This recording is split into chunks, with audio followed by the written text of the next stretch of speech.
Thank you. You didn't talk about sort of the different breeds of dogs at all. I just wonder about the research, or if there has been any research, which breed of dogs are more amenable to doing some of these things, and which are less amenable to doing. Is there any difference between the breeds? It's a superb question. And in fact, in Fuller and Scott's studies that I mentioned, the 10-year study, there was clearly differences in how biddable dogs were.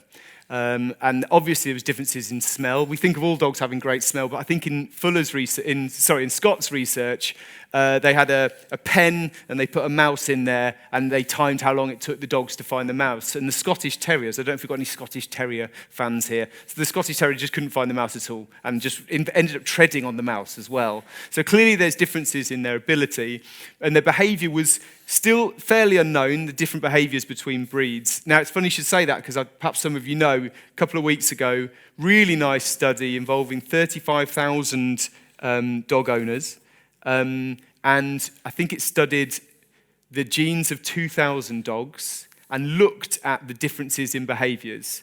And what they found was certain breeds definitely are more biddable, retrievers, predictably collies. And there was another one. What's the one beginning with V? Someone help me out. Yeah. What was it? Say it louder. I think it was Vizsla. And were biddable. So in other words, they were naturally more quick to train, I suppose you could say, or associate for rewards. But the results of that study were that if you are interested in buying a dog, a breed is not what you should be going for. You shouldn't be thinking breed. You should be thinking about experience, nature and nurture, essentially. You know. So if you want a biddable dog, that's great. But a retriever if you get a retriever, it's not necessarily going to be the best dog in the world, because you've got other behavioural things at play as well. Does that kind of make sense? Yeah. It's a good, important question. Thank you. Alana, from the online world, let's take a question from the online world. So we've got quite a few. We've got people logged on from everywhere from Canada, Norwich and Wales. Lots of people saying thank you for a fantastic talk. So JW in West London has a couple of questions. One of them is, what influence do you think books like Call of the Wild had on the early scientists and their influence into research into dog behaviour?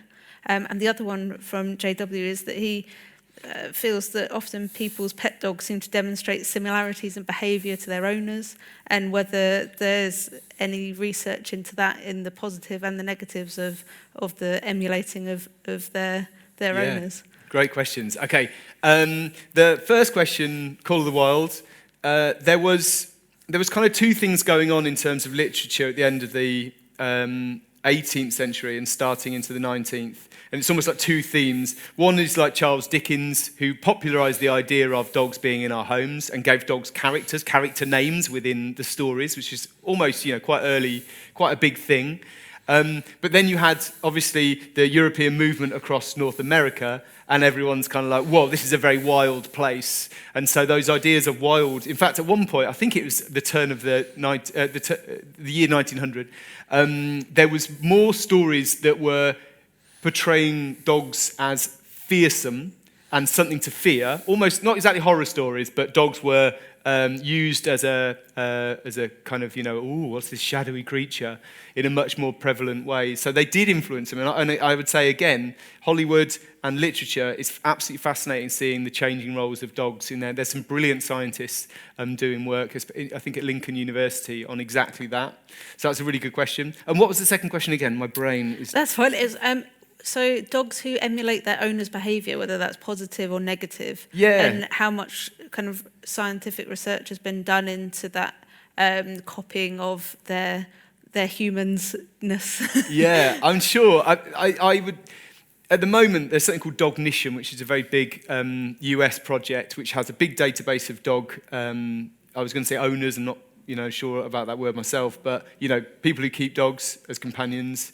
And there have been studies. I can't remember. I want to give you the result of those studies, and I can't do it. But there have been those studies. But again, I suspect more. I mean, anecdotally, I think we can all see. I'm quite, as you can probably tell, fairly anxious person. And I realised quite early on I was, Oz, as a pup, was kind of anxious as well.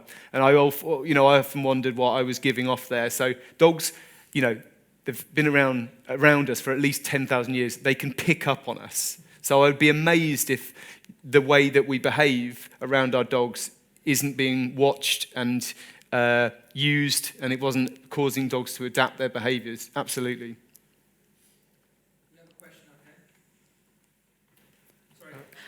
Okay, we'll get the mic over to you, sir.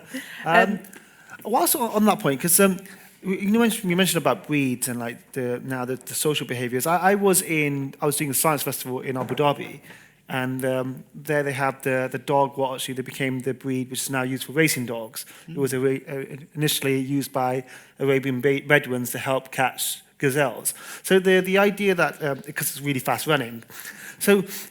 How far do you think we've gone in terms of adapting dogs to like our specific needs? But also, do you think that will continue into the future? Do you think humans will still continue breeding dogs to make sure that we... I think so. I think it's clear that humans across the world, across all cultures, have enduring relationships with dogs, and clearly, I would say humans are super adapted at artificially breeding.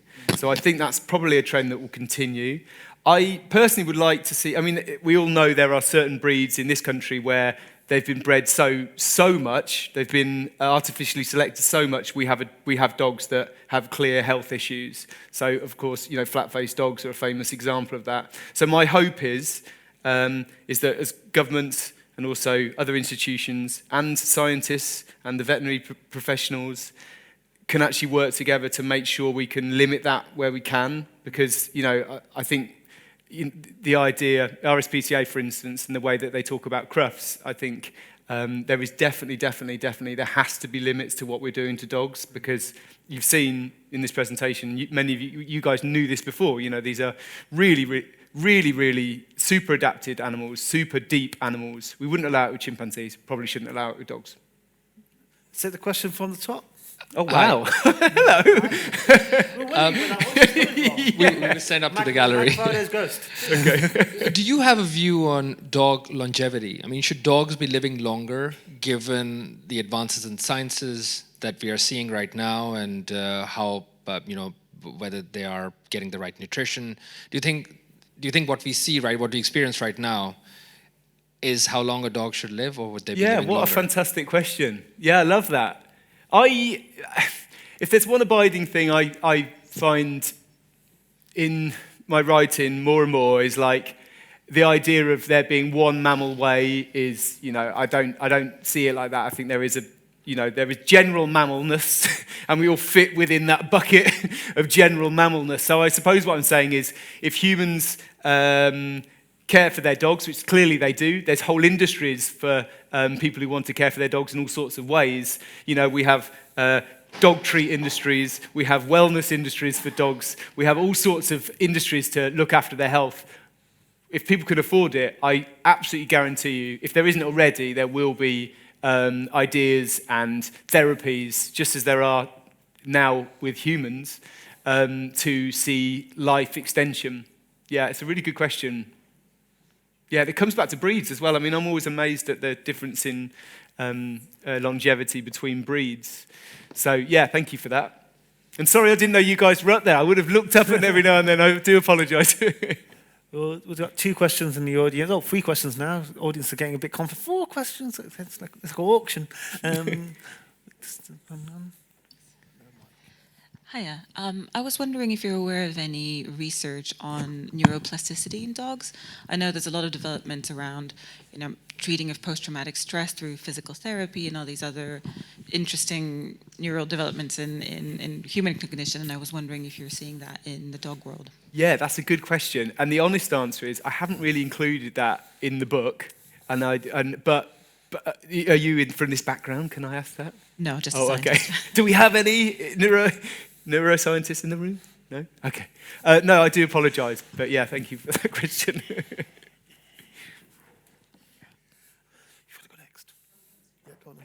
Hi. We've got 2 golden retriever cross white shepherds back in Australia, and just listening to you has now made me feel really bad about leaving them back home. Though they are being looked after. I was going to say, we they're haven't being left them looked by after, right? themselves. No, they're litter sisters, and we live near the beach, so they go running on the beach every day. One of the 2 of them loves to play hide and seek, so she actually will run behind piles of seaweed and sort of, get down and look over and all the rest. And when her sister gets close, she jumps out barking and then she goes to the next pile. Her sister never does that. So does that suggest that maybe she's got a little bit more self-awareness, the fact she hides herself, or is it more just that innate, that a dog might hide to then catch food? That's so interesting. Has anyone else got a hide and seeky dog? Our dog actually does this as well. Our dog doesn't adequately hide himself. But yours does, though, because that's very interesting. She'll go down under, but then she'll, if her sister doesn't get there quickly enough, the head will go up. She wants to see what's going on. So it's really hard. I guess it's hard for us to know. It could well be if you take down the conditioning route in puppyhood. There was a time when, what was the name of the other dog? The other one, and that's interesting because Keone, the one that doesn't hide, we had from a puppy. So she went through the whole socialising. Yeah. Where Sabella, we adopted at 10 months. The people that had bought her didn't walk her, didn't do anything, decided that the dog was too big. Right. And so as a result, she is a much more anxious, the one that hides is a much more anxious dog. Oh, and what you were saying about how that different socialisation is very definitely true in how the 2 of them react. Yeah. So it could be related to those incidents in puppyhood.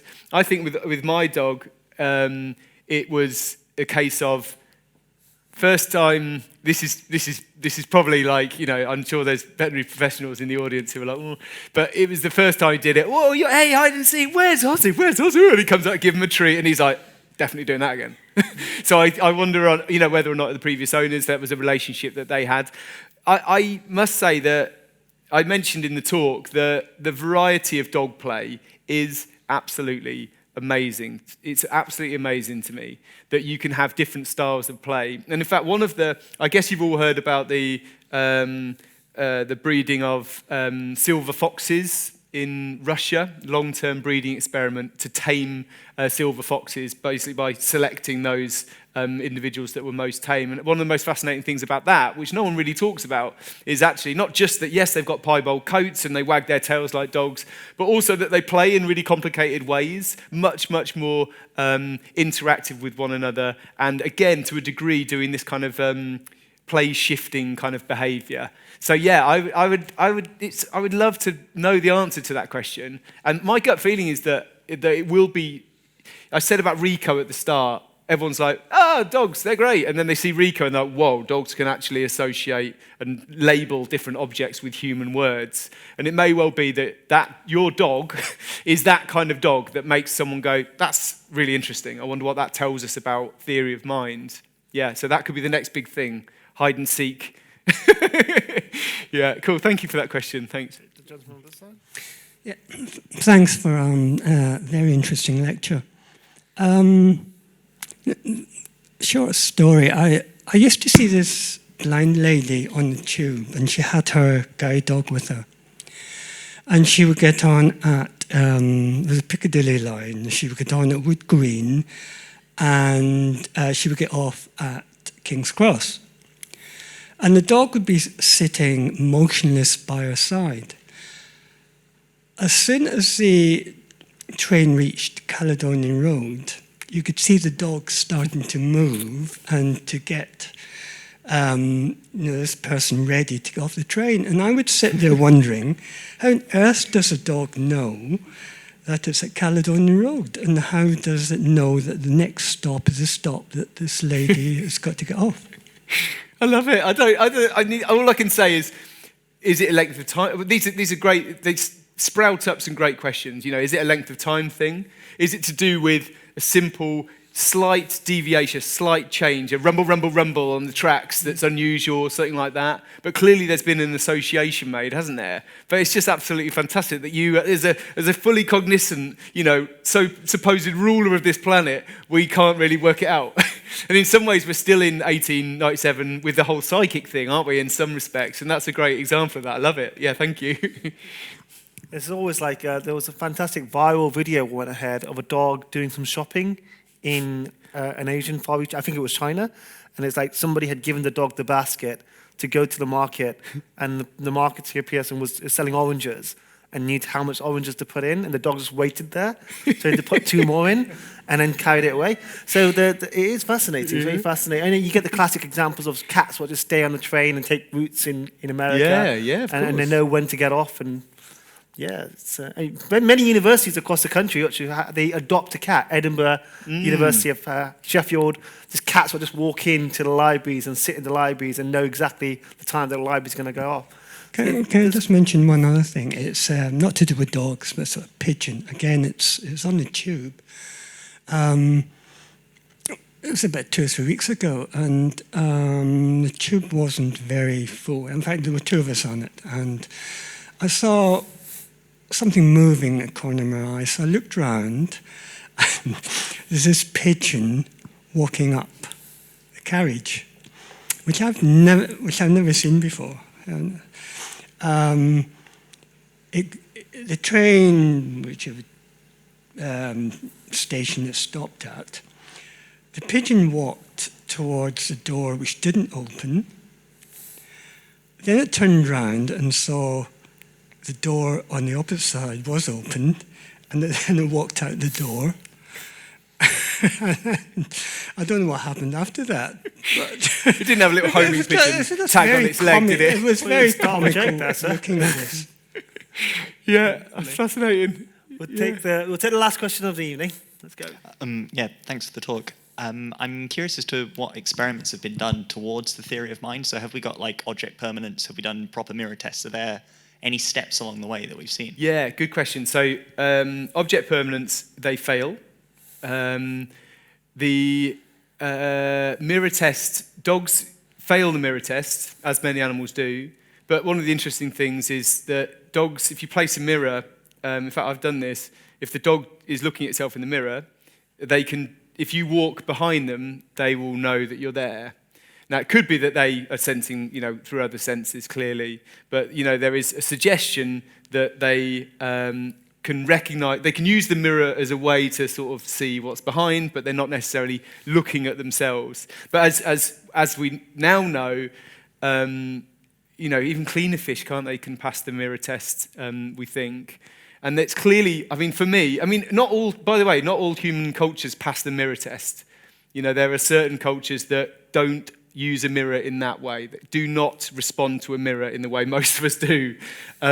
So, by default, the mirror test, as soon as we discovered that, the mirror test should have been, okay, we really need to give this a reconsideration.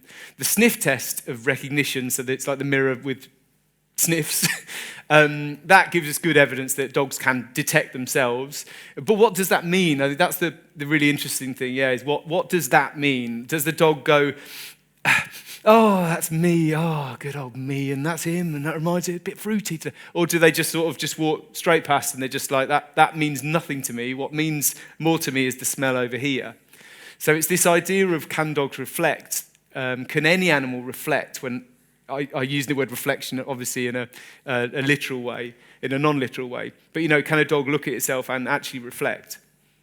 I think I've said this in many times over the years, is like, often animal science is a case of like humans, we've got a big magnifying glass and we're looking at animals, we're looking at nature, and the sun's catching the magnifying glass and we're looking at our reflection and going, oh, looking dashing today. And we're not seeing through the magnifying glass. And I think that's a really good example. Again, it's a good example of the way dogs have helped us shift away from the traditional ideas of what cognition should look like, i.e., it should look exactly like humans, or it's something on a spectrum with humans. So again, that's a really, really good question. Yeah, thank you. We'll take a question from the online audience and then we'll wrap up for the evening. So we've got a few about dog behaviour. And Jill Millard is interested in what we can learn from dogs and their behaviour in terms of other animals as well as humans. And then with that behaviour, Declan's also in and asking about dogs' lifestyles and whether they have the same kind of feelings of boredom as we do. So if their day in and day out is exactly the same, are they going to get bored if in a month's time the only game we play is fetch with the red ball, but actually they want to be doing something else? And Well, that's a great example of. Okay, so there's two sides to that question. In terms of dogs being bored, if you've got a big enough sample size, this is why I mentioned this Dognition project. You've got thousands of people with dogs. If you can monitor their daily lives, if you like, like zoologists often, if they're looking at chimpanzees, they'll say, 1 hour sitting in tree, 4 hours grooming. If we're able to do that with our dogs, you could probably answer that question, and you could clearly, I'm sure you would parallel the dogs that are spending a lot of time sitting alone are the dogs that are picking up shoes and running into the living room in the evening and trying to encourage play, the ones who are, looking for something to do, and the dogs who are active and enjoying multiple different scenarios every day, they're the ones that are, kind of relaxed and sleeping in the evenings better and causing less trouble. That's the sort of science that I suspect we'd be able to do. And in terms of how we can relate that to other animals, I would say the clear and most obvious way is, in the zoo community, for us to see the impact that makes. And just like with human children, because of course we're all mammals, the more experiences, the more learning, the better their outcomes, if you like, their behavioural outcomes. So we would see the same with dogs. And in fact, you guys who've got dogs, I certainly notice with Oz that if we do the same walk a few times in a row, Oz just sort of like goes, Do you know, Lee? There's this feeling like, we're not really into that. And I remember when we had Oz, other dog owners saying that to me, I was like, oh, come on, it's going to be fine. But within 6 months, not 6 months of doing the same walk, I should add, but within 6 months I was noticing that 3 walks on the trot, I would definitely see that kind of behaviour. So, in terms of zoo animals, I think particularly dogs and how we treat them and the effect that has on their quality of life is something that we could apply to zoo animals as well, definitely. And on the stray dogs, we've had a couple of comments actually based on the pigeon conversation about the stray dogs in Moscow that use the underground systems there. But Sarah from London was wondering, with stray animals and stray dogs in particular, that 80% sounded incredibly high. Yeah. And how do we get to that figure, and who are those people doing that research and looking into how many dogs are living on the streets amongst humans? Yeah, that sort of science was started off by a couple called the Coppingers, and essentially they were wild carnivore biologists, and every time they stayed and did conferences, they would be sitting in the hotel suite or whatever later on at night, and they'd be looking at these stray dogs and thinking, wow, this is far more interesting than the animals we're trying to see out there and failing every day. This is much more interesting. And that was pretty much, this is about 30 years ago, the first time stray dogs were treated as a zoological phenomenon that could be studied. As far as the population goes, it is broadly a bit of a guess. And it's still a bit of a guess. So the best figures come from United Nations, and specialists across different areas are providing data. But we don't know if the population's going up. We don't know if the population's going down. But clearly, this is... And don't forget, London was the same 150 years ago, before rabies, before this massive cultural explosion of keeping dogs in houses. We very much, every major city on earth and town had this as a thing that they would see in daily lives. And to a degree, that is, my gut feeling is that's the natural condition, if you like, for a dog in terms of its evolution. These are animals that interact. By the word stray, that's quite a broad church. So some animals will come into homes and move from home to home. Essentially, the word is used widely to apply to dogs that kind of have no fixed address and no carer, if you like, no constant carer. So will it change?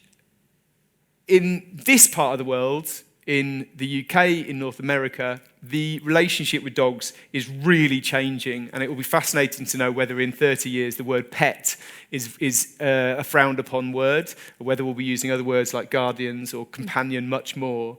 And so my guess is I guess it will be very interesting to see where the relationship with dogs changes culturally and kind of where we go. And I suspect street dogs will be around for a lot longer. But my hope is that, we can keep the important strides being made in sort of compassion and caring for street dogs, that kind of continues. But it's a really good point, and it is shocking. It really is shocking. We think of dogs as this one thing, and actually, as I say, most dogs out there are not that thing at all. And I think one nice end point from our live stream chat in terms of questions, we've had one from Will, and we described some animals as dog-like, but he was wondering what actually defines dogness. Yeah. if we're saying that something is dog-like, what is that innate dogness of, I love of a that. being or an animal? Yeah, and obviously, dogs, scientifically, species-wise, they're still labelled under wolf, so they didn't even get that glory. Most scientists will consider them still subspecies of wolf, of course.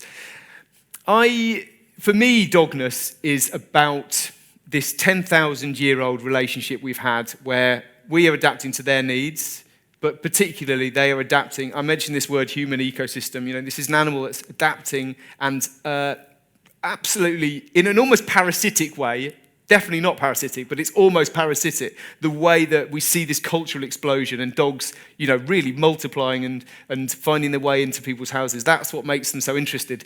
Do we have any cat people in the room? Okay, which is quite okay. So in my feeling is that cats are, we think obviously the relationship with dogs sometime over 10,000 years ago, maybe as far back as 40,000 years ago, the relationship with cats, where cats are moving in and obviously feasting off, rats and crop thieves, if you like. That relationship is about 6,000 years old.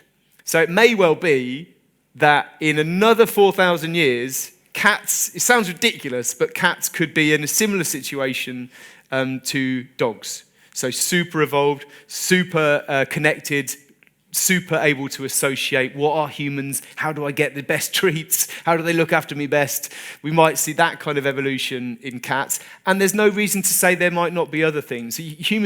We're so culturally buoyant that it may well be in 100 years people are like, I can't believe they weren't keeping beavers. Do you know what I mean?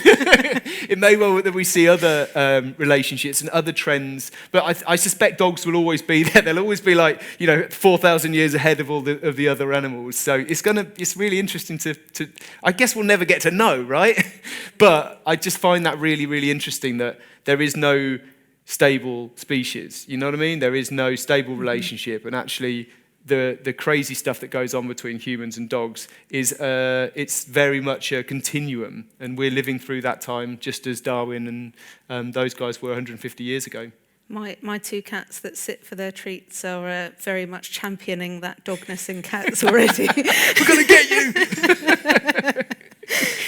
Ladies and gentlemen, Wonder Dog is available in all good bookstores and Amazon, and also outside today. Jules Howard has been amazing. Round of applause, Jules Howard, please. Thank you, guys. Thank you.